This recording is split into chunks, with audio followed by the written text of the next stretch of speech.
तुर्की के मसले पर पाकिस्तान को रोजाना नई फजीहत का सामना करना पड़ रहा है। इस बार तो पाकिस्तान के प्रधानमंत्री शहबाज शरीफ की डबल बेइज्जती हो गई।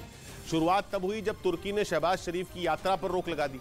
शहबाज तुर्की पहुंचने की तैयारी कर चुके थे, लेकिन तुर्की ने उन्हें आने से इनकार कर दिया। और उसके बाद पाकिस्तान की सेना ने जले पर नमक छिड़क दिया। जिस तुर्की ने पाकिस्तान के प्रधानमंत्री की बेइज्जती की, उसी तुर्की की सेना के साथ पाकिस्तान की फौज ने अभ्यास शुरू कर दिया।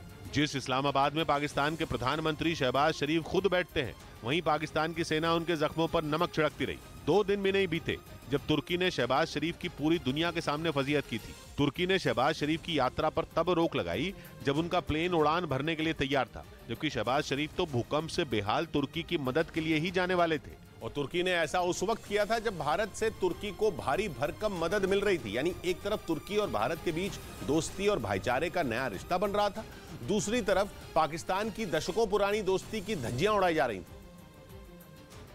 इसके बावजूद पाकिस्तान की सेना को यह फजीहत दिखाई नहीं दी। पाकिस्तानी सेना अगर चाहती तो अपने प्रधानमंत्री के सम्मान में एक बड़ा कदम उठा सकती थी। पाकिस्तान और तुर्की की सेनाओं का अभ्यास लंबे वक्त से तय था, लेकिन सेना चाहती तो इसे रद्द करके तुर्की को कड़ा संदेश दे सकती थी।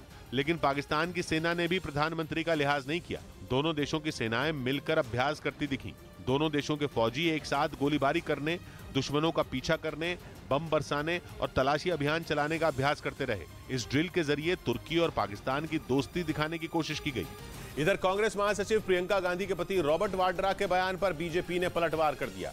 एक रोज पहले संसद में कानून मंत्री किरेन रिजिजू ने गौतम अडानी के साथ रॉबर्ट वाड्रा की तस्वीर दिखाकर तंज कसा था, जिसके बाद एक फेसबुक पोस्ट के जरिए रॉबर्ट वाड्रा ने केंद्र सरकार पर निशाना साधा। इसके बाद बीजेपी ने भी वाड्रा पर पलटवार किया। ऐसे लोग जब कोई स्टेटमेंट देते हैं तो ये हास्यास्पद लगता है।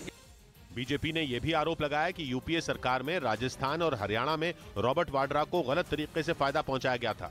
उधर यूक्रेन के साथ जंग के बीच पुतिन एक ऐसा काम करने जा रहे हैं जिससे उनके दुश्मनों की सांसें थम गई, क्योंकि वो 33 साल बाद एक बार फिर परमाणु परीक्षण करने की तैयारी में है। पश्चिमी मीडिया के मुताबिक इसके लिए रूस ने अपनी एक न्यूक्लियर टेस्टिंग साइट को एक्टिव कर दिया और वहां ऐसी तैयारियां शुरू कर दी हैं जो दुनिया के लिए एक बड़े खतरे की आहट है, क्योंकि पश्चिमी मीडिया का दावा है कि यूक्रेन से छिड़ी जंग के 1 साल पूरा होने से पहले ही पुतिन ने अपने एक नए प्लान पर काम शुरू कर दिया है। जबकि जेलेंस्की को तो इसी बात से नींद नहीं आ रही थी कि 1 साल पूरा होने पर पुतिन यूक्रेन के साथ क्या करने वाले हैं, और अब पुतिन का ये नया प्लान उनके होश ही उड़ा देगा। पश्चिमी मीडिया के मुताबिक पुतिन 33 साल बाद एक बार फिर परमाणु परीक्षण करने की तैयारी में है।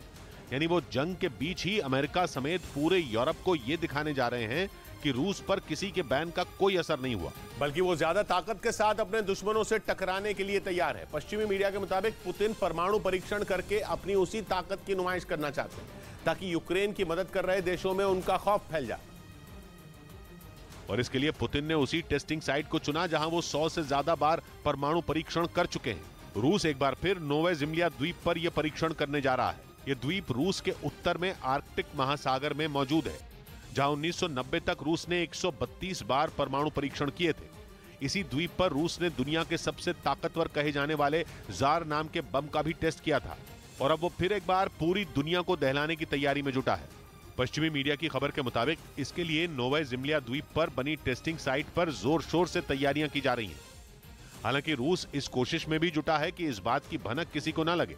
न्यूज़ 18 इंडिया की web series FIR number 208 streaming now.